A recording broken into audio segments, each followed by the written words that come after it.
Chat জিটিপির সাথে আমি কথা বলতে চাই। আমার সাথে কথা বলবে এখন চ্যাট জিটিপি। হাই চ্যাট জিপিটি, কেমন আছে? হ্যালো, আমি ভালো আছি। ধন্যবাদ। আপনি কেমন আছেন? আজকের দিনটি কেমন যাচ্ছে?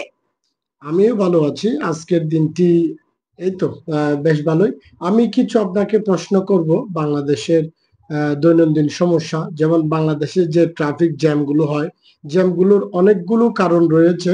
আহ, বাংলাদেশের জনসংখ্যা বেশি, তারপরে অপরিকল্পিতভাবে দালান কোটা, রাস্তা মেরামত করা। এছাড়াও সবচেয়ে গুরুত্বপূর্ণ হচ্ছে যে বাংলাদেশের মানুষের নৈতিকভাবে একটা যে আইন মেনে চলবো, সেই জ্ঞানটুকু বাংলাদেশের মানুষের নাই আমার মনে হয়।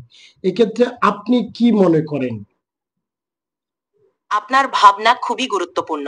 ট্রাফিক নিয়ম মেনে চলা ও প্রয়োজনীয় অবকাঠামো উন্নয়ন ছাড়াও সমাজের নৈতিকতা ও সচেতনতার ভূমিকা অত্যন্ত গুরুত্বপূর্ণ।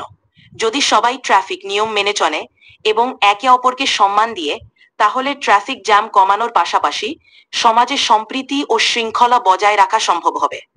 নৈতিকতা ও সচেতনতা বৃদ্ধির জন্য শিক্ষার ভূমিকাও অপরিসীম। আপনার এই মতামত খুবই প্রাসঙ্গিক এবং এটি নিয়ে আলোচনা করা সত্যিই প্রয়োজনীয়।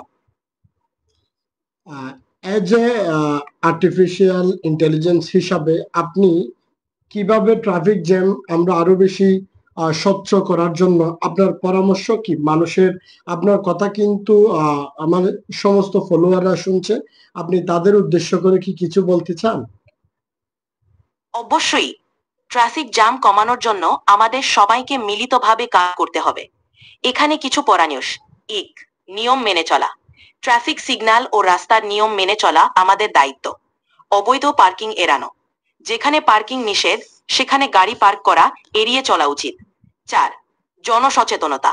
সকলের মধ্যে ট্রাফিক নিয়ম মেনে চলার সচেতনতা বৃদ্ধি করা দরকার। চার, পাবলিক ট্রান্সপোর্ট ব্যবহার। ব্যক্তিগত গাড়ি ব্যবহারের পরিবর্তে পাবলিক ট্রান্সপোর্ট ব্যবহার করলে ট্রাফিক চাপ কমানো সম্ভব। পাঁচ, স্মার্ট প্রযুক্তি ব্যবহার। ট্রাফিক নিয়ন্ত্রণ মনিটরিং এর জন্য আধুনিক প্রযুক্তি ও অ্যাপ্লিকেশন ব্যবহার করা যেতে পারে। এই পদক্ষেপগুলো গ্রহণ করলে আমাদের সবাই মিলে ট্রাফিক জ্যাম কমাতে সাহায্য করতে পারবে। ধন্যবাদ। আপনি চাইলেই চ্যাট জিটিপি কে অনেকগুলো প্রশ্ন করে উত্তর, অনেকগুলো বেসিক ধারণাগুলো আপনি নিয়ে আসতে পারেন। যেমন আমি ওনার সাথে যে কথাগুলো বলেছি, উনি আমাকে যে সমস্ত প্রশ্নের উত্তর আমাকে দিয়েছে, ওই প্রশ্নগুলো উত্তরগুলো এখানে লিখে আছে। চাইলে আমি পরবর্তী আমার যে কোনো কাজে কপি করে পেস্ট করে এই ডাটাগুলো আমি ইউজ করতে পারবো। তো কেমন লাগলো আপনাদের?